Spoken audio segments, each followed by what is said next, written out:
Hi guys, good evening. എല്ലാവർക്കും സുഖം തന്നെ.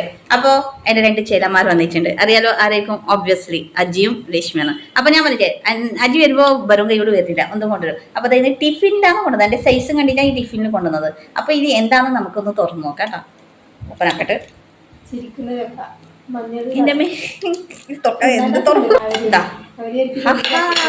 ഇതെന്താണ്? ചക്ക. നമ്മളെ ഇങ്ങോട്ട് ചക്കക്കറി എന്ന് പറയും, നിങ്ങളങ്ങോട്ട് എന്താ പറയുക? ചക്കപ്പുഴുക്കോ അങ്ങനെ. അപ്പോ ഇത് എനിക്കും രേഷ്മക്ക് വേണ്ടിയാണ്. ഇല്ലെങ്കിൽ മഞ്ഞപ്പൊടി അങ്ങനെയൊന്നും ജാസ്തി ഇല്ല. നമ്മളെ ഇങ്ങോട്ട് കുറച്ച് മഞ്ഞപ്പൊടി കുറവാണ്. ഞാൻ ടേസ്റ്റ് ആക്കട്ടെ. ഓരോട് ഞാൻ ചക്കക്കുരു നല്ലോണം ഇടണം എന്ന് പറഞ്ഞു. കയ്പൊന്നുമില്ല, നല്ല ടേസ്റ്റാണ് കേട്ടോ. നല്ല പാണ്ട് കഴിയാനൊന്നും വേണ്ടല്ലോ. അത് രേഷ്മ വരുന്നുണ്ട് കഴിക്കാൻ വേണ്ടി.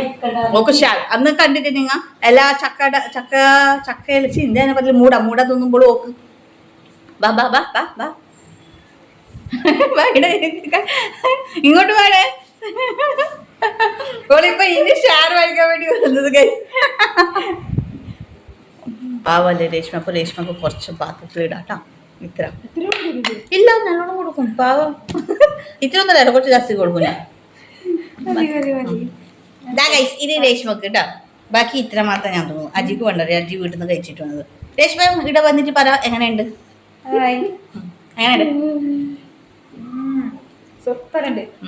അജി പിന്നെ പെർഫെക്റ്റ് കുക്കിംഗ് ആണ്. അപ്പൊ ഈവനിങ് ഇത് അജിനെ കാണിക്കട്ടോ. പാവം അജി കൊണ്ടുവന്ന ആകെ അജിനെ കാണിക്കണ്ടോ. ബാ മോളെ ബാ. മോളെ വിളിച്ചിട്ട് ഷോപ്പിംഗ് ഒന്നും കണ്ട. നാളെ കൊണ്ടുവരാൻ വേണ്ടിട്ടല്ലേ? നാളെ കൊണ്ടുവരാൻ വേണ്ടിട്ട് നമ്മളെ ഷോപ്പിംഗ് ആക്കുന്നത്. ഞാൻ വരുമ്പോ ഒന്നൊക്കെ കൊണ്ടുവരണം. കൈ വിസിറ്റ് വരണം. എപ്പോഴും കൈ വിസിറ്റ് വരുന്നതാണ് രേഷ്മ. അപ്പോ ഞങ്ങൾ ചക്ക കറി കൂട്ടട്ടെ. Okay, by.